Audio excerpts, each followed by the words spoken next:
Hi, this is Marin with Libra Organizing. I am back for my final broadcast of the day. If you tuned in last week, you got a tour of my downstairs of my home. As a personal organizing coach, I have a lot of people, clients and people that I meet, wondering what my personal space looks like and how I organize my home. And so I am satisfying your curiosity today by welcoming you into my personal space. We've looked at the other areas in the upstairs, the guest areas, the guest bathroom, and the home office. And now you're about to enter, or you have entered, the most private area of my home, which is the master bedroom that Daniel and my husband and I share. And there's a lot to say about this space because it's one of the most important places in anybody's home. I like to say that if your whole house is your whole body, then your master bedroom is your head. And what I mean by that is that, of course, your whole house is your space and it's private to you and you get to choose how you want it and it's the place where you live in the most private way. But your bedroom is so deeply personal that that's really the sort of head of the operation. That's where your brain lives. This is where you sleep, it's where you dream, it's where you wake up in the morning and face your day. It's where you retreat at the end of the day and get out of your clothes and take off your makeup and put on your pajamas. And this is a really important space for finding peace, relaxation, and rest. So you'll see that my bedroom is decorated, but it is not overly cluttered, and for me that is the atmosphere that I want to go to bed at night and wake up in the morning. So I'm going to show you first just I guess you've done a little sweep around the room, so I'm going to first just show you, I've got a full-length mirror here, that's always nice, so that you know what you're looking like before you head out into the world. I'm going to show you very personal space in our nightstands. Okay, so nightstand drawers are often, when I go into clients' houses, junk drawers. I look in there and there's just like light bulbs and gum wrappers and pens and who knows what. This is actually a pretty important space, at least for me it is. This is at night when I go to bed. I want to be able to pull out my book, and mostly I read on my Kindle, but I do have one hardcover book in here. I keep one pencil just in case I get a great idea in the middle of the night, my chargers for my phone and my Kindle, and my reading glasses. And that is it. You shouldn't have, in my opinion, and I'll make this disclaimer again, I've made it in the front of my other broadcasts, but it's important to realize that this is my home, this is the way I choose to do things, it's not a universal law, and if you like to eat in your bedroom, that is your prerogative. For me, I think the bedroom should really just have a couple of purposes, and it should not include food or work, or things that have other places in the home, because this is a place where you need to retreat from those things and focus on rest and being with yourself. So that said, I'm not going to necessarily take you through my second drawer, that's none of your business. But I don't have trash, I don't have food, I don't have things in here that aren't related to the things that I do in my bedroom in the morning and at night.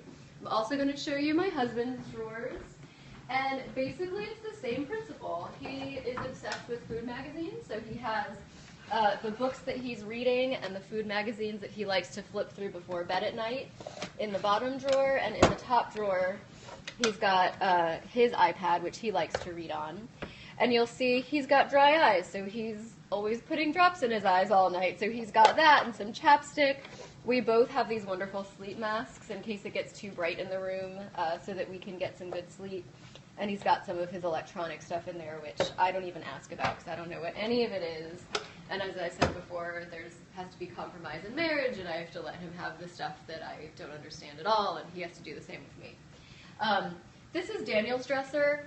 Or it's actually a chest, and I think most people have a chest, you know, the tall piece of furniture, and a dresser, which is the sort of long, wide piece of furniture in their bedrooms. We opted for two chests. I think because we found two chests that we really loved. And also it's just less wall space, and we came from a small apartment, a one bedroom in Washington, D.C., where we didn't have tons of wall space in our bedroom. So this is kind of a holdover from that. Oh, okay, allergies are acting up today. I'm allergic to Georgia. So he's got a couple of things up here. He's got his alarm clock, which also serves as his charger for his phone and his iPad. This is a box I gave for him where he keeps all of his watches. And he's got this little valet with, it's the weekend, so he doesn't have a lot in here, but this is like his work tag, and usually has his wallet and things like that in here. Everything in his drawers is organized by me.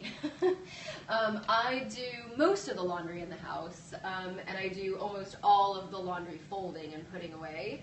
So even though this is Daniel's clothes, it's a space that I access almost as much as he does. Now, it's not that I didn't consult him about how he wanted to organize his stuff, but I'll give you a quick run through. Are you ready, Daniel? Okay. Your underwear drawer is about to be open. This is socks. Daniel has a thing for socks, so he doesn't necessarily upkeep the OCD sock arrangement that I like to have, but he's got really colorful ones, navy, black at the end. I try to keep navy and black separate because he gets up in the dark in the morning, and who can tell the difference at that time. But you'll see that unlike a lot of people, he's got a whole drawer dedicated just to socks because he really enjoys them. The next one is underwear and white t-shirts and white socks. I won't linger in there, Daniel. I know it's private. And then we've got black t-shirts and pajamas. This is my favorite drawer. So this is a very popular way of organizing t-shirts, and it's called filing. So I used to just fold t-shirts the regular way, and we just had piles in Daniel's drawer, but what I found was that he was always just wearing two t-shirts. It was always whatever the one was on top, and then the next one would come out of the laundry and he'd wear that one. And so a lot of the t-shirts got ignored. So this way, if you just do an extra fold, so this is how I fold t-shirts. Again, this is not the way that you have to do it, it's just the way that I happen to do it. I shake it out, I stick the sides behind, I lay it down and fold. And then to do the filing method, I just do one more fold, and then I just tuck it right in here. So this way, when Daniel's looking at his t-shirts, you can kind of see all of them and pick out something fun rather than just picking out the one that's on top all the time. So I've got his graphic tees, his plain tees, and then these are his, what do you call them? Thermal shirts, because it's winter and he likes to wear those under things. The next drawer down is some light sweaters, some light pullovers, and his golf stuff. And the bottom is the really heavy stuff. Now, since we live in Georgia, this is on the bottom drawer because he doesn't wear these all that often. There's not that many days that demand a really thick, heavy sweater. When we move to New York and it's next winter, these might be higher up because they will probably be worn a lot more frequently than t-shirts. I'm going to switch over to Daniel's closet if I can get in here. You'll see that I put Daniel's dresser near Daniel's closet so that he's not running too far in between areas. So this is actually a pretty spacious closet, especially for one person, and especially if that person is a man. He's got a nice tie rack. We've got jeans hung in the middle, and then we've got dress shirts and suits to the right, more casual shirts, and fancy army uniform stuff that he hardly ever has to wear to the left. On the top, he's got shoes. Now this is a little trick. If you're looking for space, I'm going to just step up on this footstool that I keep right here. If you're looking for space for shoes, put one shoe facing front and one shoe facing back, and alternate all the way across. That usually allows you to fit one more pair of shoes per row. So if space is not an issue for you, doesn't matter, but we had quite a few pairs of shoes to fit up here, so we do the back and forth. And then we've got Daniel's in the Army, so when he leaves the Army in May and we move to New York, we're going to have a lot less space that needs to be dedicated to all this Army uniform stuff. From here to here, this is like all Army uniform. So I look forward to being able to get rid of that stuff and needing less space for Daniel's clothing. So I just kind of fold it and use this shelf for that. We also keep the laundry basket in here. Laundry is a question I get all the time. And there's no right way to do anything, but there's certainly no right way to handle laundry in your house. Since it's just the two of us, I like to have just one hamper that we share, and it's right here in our bedroom. So I stick it in this closet, and it's easy to just open it up and throw stuff in there. But between the two of us, any clothes that we need washing, we both throw in there. And then I take it downstairs, wash it, fold it, and bring it back up. Now, especially if you have children and you've got multiple rooms in the house that are all creating laundry, certainly you can have a hamper in every room. I find it's a little cumbersome because then you've kind of got to go around to different places and consolidate. If you have a space, maybe upstairs, if all of the bedrooms are upstairs, if you have a space in the hallway up there, or in one of the bathrooms maybe, I recommend having 2 hampers for the whole family to share, and everybody takes their dirty clothes to those 2 hampers. They put the lights or the whites or linens and things in one, and they put the darks or colors in the other. It's just so much less work that way. It seems like everybody can deposit things in 2 baskets, and then you can bring that down to the laundry room, wash, fold, and deliver it all back to where it belongs. That's not the only way to do it. Of course, you can do it however you like, but that's a common question that I get because there seems to be laundry coming out everybody's ears. So that's what I recommend. That said, the best way to minimize laundry and the best way to maximize space in your home and in your bedroom and your closet is to not have too many clothes. In this country, in this culture, in this day and age, clothes are cheap, they're accessible, they're versatile, and there's definitely a compulsion to have one of everything. To have a pair of shoes in every color, and to have every style of jeans, and to have something preppy looking and something sporty looking and something, because that's what advertising does to us, and we're bombarded with images all over the place, not just in TV ads and commercials, but also online and on Pinterest and on our friends' Facebook pages and all over, with things that are cute, that are fun, that are attractive, and that are affordable and accessible. I mean, we can go to Target and get a $10 t-shirt, almost 24/7. And so it's easy, it's disposable. But what I recommend is that you figure out what your style is, what your lifestyle is, what do you need out of your wardrobe, and then buy a minimal wardrobe that suits that. Now, of course, everybody needs, one nice dress or a suit to wear in case of a funeral or in case of a wedding or something like that. But, for me, I used to have a lot of suits and professional clothes because I worked in a corporate environment. I've been in organizing now for 6 years, and I spend a lot of my time digging around in people's attics. So other than on days when I'm giving a little presentation or I'm talking at a social group, which I certainly don't need a suit for, I need to look presentable. Other than those days, I'm wearing my old jeans and my Libra organizing t-shirt and my beat up sneakers because I know that I'm going to be working really hard and in a messy environment. So I got rid of all those suits. I was happy to get rid of them. I was able to donate them to several places where I know other women who need professional clothing can get them, and that felt really good, and my wardrobe now really serves my current needs. So that said, I'm going to take you to my clothes. So my dresser is on this side of the room. That makes sense because in a moment I'm going to show you the sitting room, which we've turned into a closet for me. So similar layout up here. I've got socks up here, which are kind of my white socks and my socks that I wear to sleep in and things like that. On the right side, I've got black socks and tights. This is going to be a really quick pull out and then go right in of my underwear. You'll see that I have drawer dividers, which I love. You can get a set of, I think, 3 at Bed Bath & Beyond in one pack, and it's really nice for keeping things separated so I can have all of my colors and sizes lined up nicely. This drawer I use all the time. So I've got clothes in here. Now I do yoga and ballet. And so rather than having ballet clothes these days, I pretty much just wear yoga clothes for everything. I wear them to yoga class, I wear them to ballet, I also sleep in them. If my husband and I go for a long walk, if we're going to take the dog out in the woods for a few hours, I wear this stuff. So basically I've got my yoga pants, my pajama pants, a bunch of different t-shirts, my sports bras, all of that. The clothes in this drawer get worn all the time and washed all the time. And I love this because they're really versatile. If I just did one thing in these clothes, I would only have a couple of them.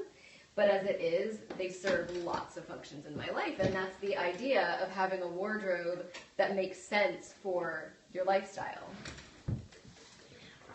I also use the filing method in my drawers, as well as Daniel's, because I like to be able to see everything. So I've got my sweaters and t-shirts kind of folded. You see I've got my Order Balance Beauty t-shirts. Those are for my Libra organizing work days. And on the bottom I've got my heavier sweaters and cardigans. Same thing, all folded up.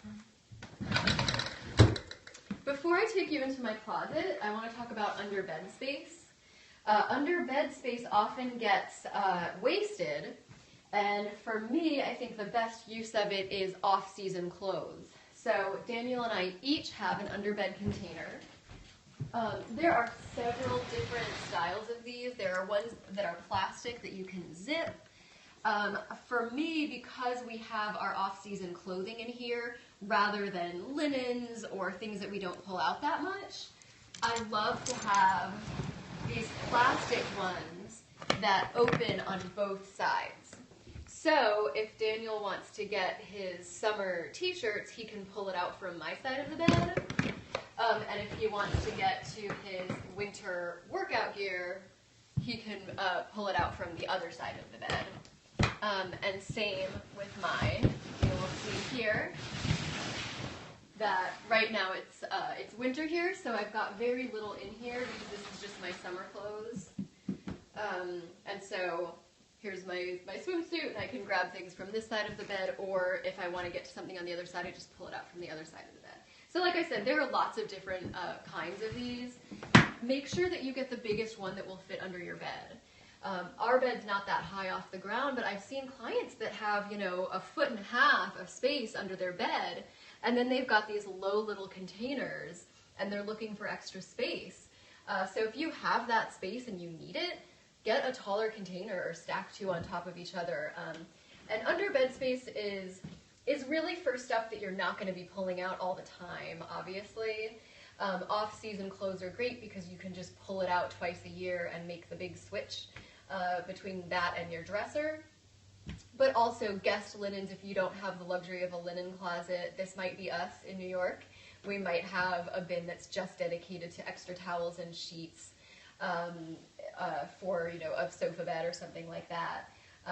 It also, if you don't have the luxury of a pantry or a large laundry room where you can keep things like light bulbs and batteries and tools, that's another thing that can go under the bed, because it's not in some remote place where you have to leave your house to get it or open up the attic, but it's also not taking up space that's in your way every day. It's easy to access, but also out of sight. So with that, I'm going to give you a tour of one of my favorite areas in our house. So this space is what in the South they call a sleeping porch. And in our case, there's one upstairs and one downstairs, and in our case, at some point along the road, the sleeping porches were incorporated into the house. So they were covered and insulated and became another space. I have divided, because we only have the one closet in the actual bedroom itself, I divided this space into a little sitting area and then into a walk-in closet. So the sitting area that you'll see is just, a couple chairs, a little space to hang out. And on the shelves here, I've got my CDs and a radio, and these are actually things that are not going to come with us to New York. I'm going to have these CDs digitized and turned into MP3s so that we're not dragging this giant book of CDs with us. By this point, we have so many other ways of listening to music other than this little thing, which, believe it or not, when I got this like 12, 15 years ago, this little stereo was so small and sleek, and I thought, oh, how perfect for my studio apartment. And at this rate, now that we have phones that hook it into little speakers and things like that, this actually feels very bulky.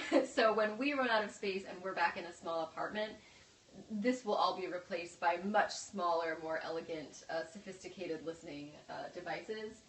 This is my music. I used to take voice lessons, so I've stored all my sheet music in here. It's here because I have the space for it right now, and I gotta put something on the shelf. This will not be coming with us to New York. I'll pull out the couple of songs or books that I really like, but I do not need this entire basket of sheet music books.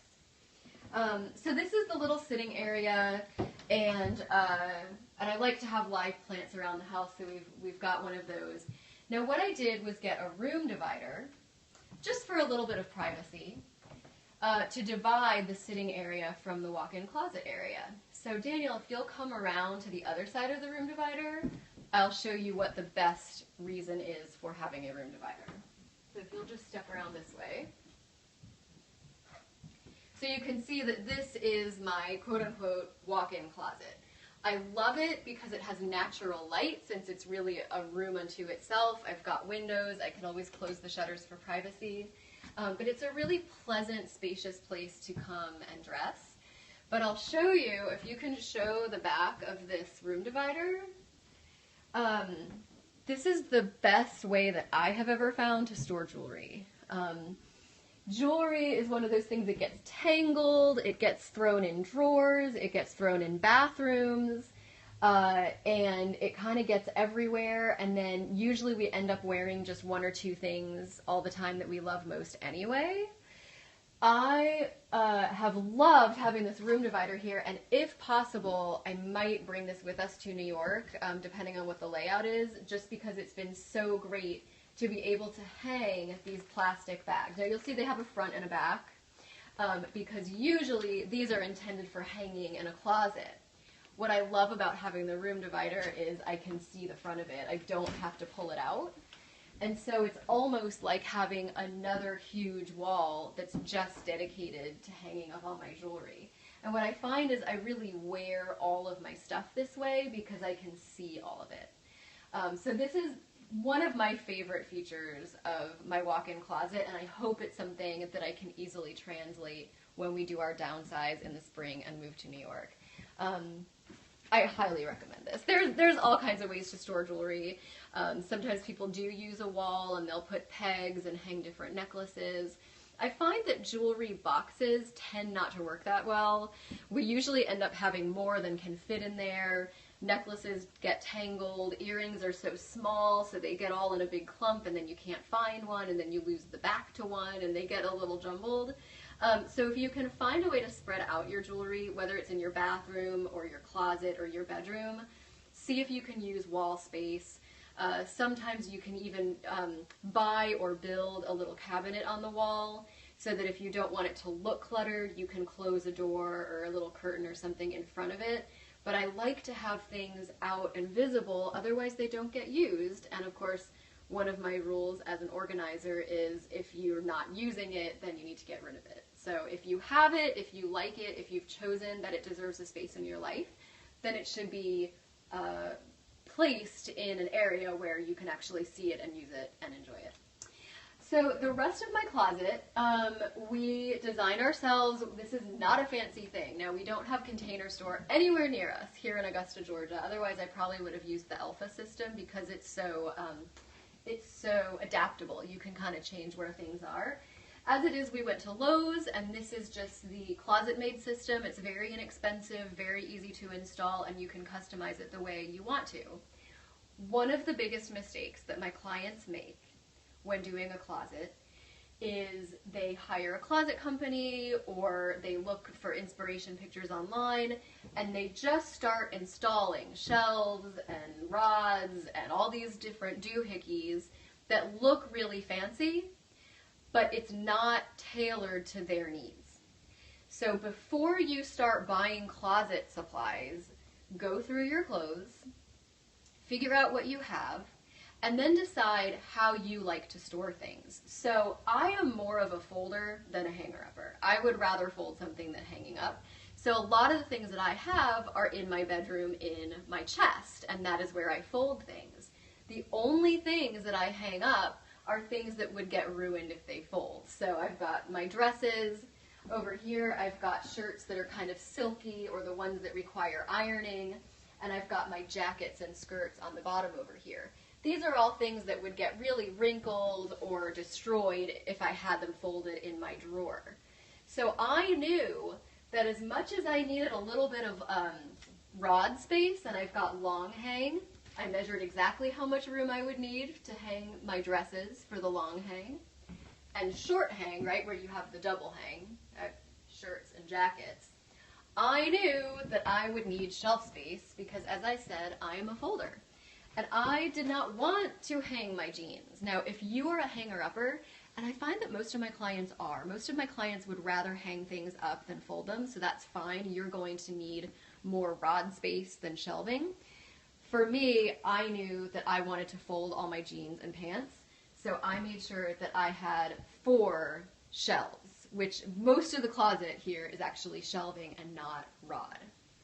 I like to line up my handbags here. And I know it seems like a little extra work in the beginning, but I finally just went out and bought Ziploc bags and moved packing paper and made some of these things. So I know sometimes it comes with the handbag, so I recommend that you keep that. But this not only helps keep the form of the handbag, it also helps the handbag stand up on the shelf. And it drives me crazy when they're all flopping over each other and on top of each other. I really want my handbags to be easy to pull out and easy to see. So if you're dealing with one of those sloppy, floppy handbag things and they're all falling down on top of you, that's a really easy way to fix it. So I've got 2 shelves of handbags here, and I'm going to give you another great trick. Okay, so I'm guessing that a lot of you have way more handbags than you regularly use, because there tends to be the one bag, and for me it's my black leather bag that we use most frequently. And generally the reason is that we just don't want to switch the stuff from one bag to another. So what I do is I have one Ziploc bag with the stuff that I basically take with me everywhere I go. I've got my wallet, my keys, my business cards, a pack of tissues, a couple of pens, my Advil, because I never leave the house without Advil. And that's pretty much it. Maybe some hand sanitizer. These are the things that I would like to have with me everywhere. So in the morning when I want to choose a handbag, I just pick one, take out the stuffing, and put this inside. It makes it so much easier to switch handbags and enjoy all of the different ones that you have when you just have one container that you kind of just put around. And when this one gets beaten up, it's easy enough to replace it with another Ziploc bag. So if you have more than one handbag, then use more than one handbag. Enjoy them, switch them up. And this is a really simple solution for being able to do that without the hassle of switching things back and forth. Of course, this is a good time to also mention not to put things in your handbag that don't belong there. If you've got receipts that you don't need to keep, if you've got trash or candy wrappers or any of that, look for a trash can while you're out, or when you come home at the end of the day, grab all that stuff and throw it in the trash or put it where it belongs. Don't just leave it in your handbag. And the little moment of time that that takes at the end of each day saves you so much more time than wondering which handbag your keys are in, or not being able to find a pen or any of that, or digging through a handbag and pulling out a handful of crumbs. So I highly recommend just taking that little moment at the end of the day and clearing out your handbag, your briefcase, your laptop bag, whatever it is that you've been carrying with you for the day, and make sure that you don't have stuff in there that really belongs in the trash. I've got sunglasses here. I only have 2 pairs. I know a lot of people have lots. I have a black and a brown. This is one of those things where, unless you're really into fashion sunglasses, 2 pairs is probably more than enough. And it's so much easier to keep track of things when there's only 1 or 2 of them than when there are 10 of them. And I know that sounds, what is the word I'm looking for? That sounds okay, I'm having a total mind blank on Periscope. That sounds wrong, that, if you had 10 of something, then you'd always be able to find it. But what I find is that my clients that have 10 of something search every room and can't find it, whereas I only have 2 sunglasses, and they are always right here. I know exactly where they are, so I never have trouble finding it. If you are looking for something to hold up a row of something in your shelves, there are fancy things that you can buy from Alpha or buy from Lowe's that will divide your shelves. Or you can use an old horse toy that your dad got you when you were probably 3 years old, and that works just as well, if not better, because I laugh every time I come in my closet and see this horse. I do have 3 bins at the bottom here. This is another something that I hope to eliminate when we go to New York and have less space. The 3 bins hold 3 separate things. This first bin is my ballet gear. The only things that I really need for my ballet gear are these, my ballet shoes. The rest of this is leotards and tights and skirts that, like I said, I can wear yoga clothes instead of having that stuff. So when I don't have the space anymore for this, I will get rid of this stuff. I will donate it to other kids who need leotards and tights, and I will just use my yoga clothes for ballet class. The next one is kind of the pajamas that I'm currently wearing, and I've also got some lingerie in here, slips and things like that. This is another bin that I really don't need. It's kind of like fun stuff, like, I don't know, this is a fun little thing to sleep in, but for the most part, I'm sleeping in yoga clothes. So again, when I need the space, I'm going to sacrifice this, and I will still have plenty of pajamas left over. And the final one is scarves. These tend to be my heavier, warmer scarves for outerwear. And you'll see on the end here, and I love this little hook attachment here that you can see. This is probably just a little $8 thing that you can buy from Lowe's that goes with the Closet Made system. And you can put belts or scarves or whatever you need to on here. And these are my more sort of fashion-y scarves. I will cut down on these when we go to New York and probably favor the heavier ones than the lighter ones. If we need space, certainly I want the ones that serve a purpose rather than just sort of serve as decoration. And I think that's about it. Oh, I forgot my shoes. Okay, so if there's one thing that I have too much of, it's probably my shoes. I've already cut back drastically on the number of shoes that I have, but I do plan to make further cuts when we move to New York, because as you'll see, most of my space in my closet is taken up by shoes, and that's probably not the wisest use of space when I'm dealing with whatever my 1-bedroom apartment will offer me when we move. I do like some of my boots and sneakers. I like to have those out up here, and as you can see, I did the same thing with my shoes as I did with Daniel's, one facing back, one facing forward, and that allowed me to fit at least 1, maybe 2 more pairs of shoes on each shelf by doing that zigzag thing. But my favorite way to store shoes, and again, there's a million different ways to store shoes. There's racks and shelves and over-the-door things and little pocket plasticky things. There's all kinds of products for it. I love this one. So I'm usually not a product person, and I usually don't care what my clients choose for products, but this is one that I really encourage them to use. I think these hanging shoe bags, which have 10 pairs of shoes in each, are just so easy, especially if you have the extra rod space. This can work in your closet. It could work in a guest closet if you need the space, or your coat closet if you've got some room there. And you can see every pair. It just makes it so much easier.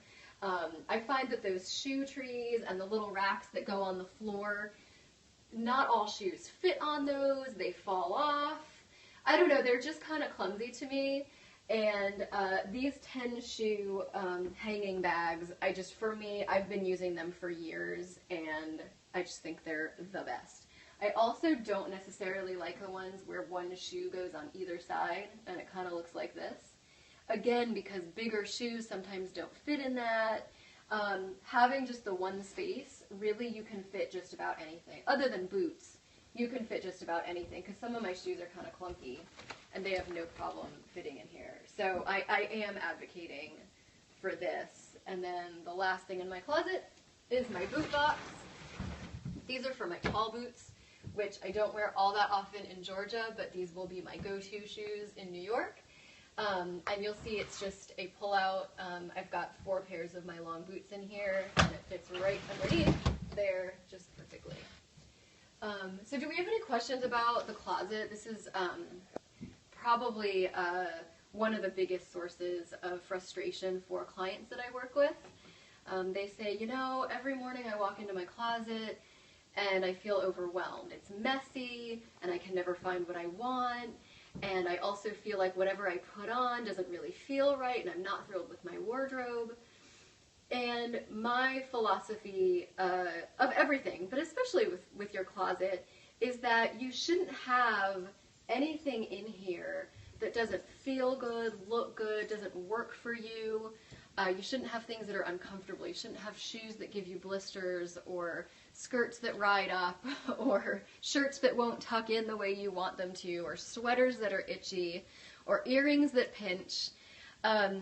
You have a choice to present yourself to the world every day and to live in the clothes that you put on every day, and you should feel comfortable, and you should feel like you look good, and you should present yourself the way you want to. And as I said at the beginning of this broadcast, clothes are so available now. 100 years ago, you had to really invest. You might spend several $1,000s on a dress or an ensemble that was going to be custom made for you, and you were going to wear that thing forever because that was a true investment. Things aren't like that now. So if there's a sweater that is itchy, or a t-shirt that has a hole in it, or shoes that rub the back of your feet or pinch your toes, by all means get rid of those things in favor of clothes that you feel great in, that you feel comfortable in. And as I also mentioned, figure out, what is my style? What is my look? What is my lifestyle? What kind of job do I have? What kind of activities do I do in my free time? And for me, as I said, I don't need suits.